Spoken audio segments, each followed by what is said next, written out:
And in Mark 13, Jesus is talking to his disciples and us about two things.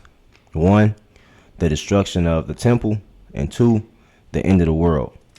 Uh, One of the main things he talked about when he was talking about the temple is just such a beautiful place, right? He's talking to somebody and he says, not one stone will be left on another.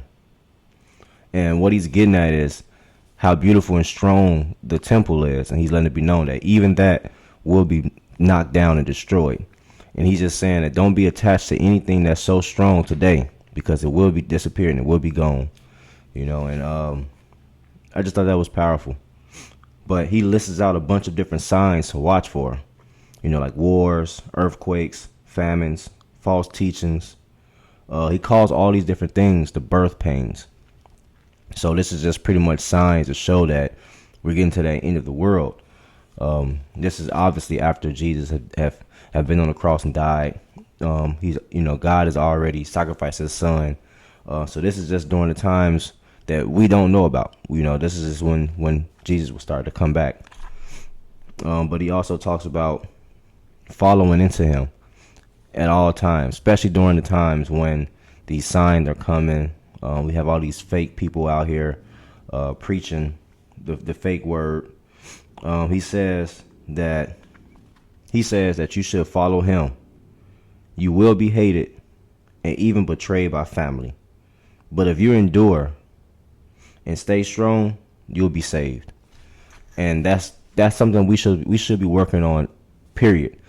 Especially during easy times, because when that hard time come, it's going to be much harder to follow Jesus and follow God. So just kind of working on that now before we even get to those times.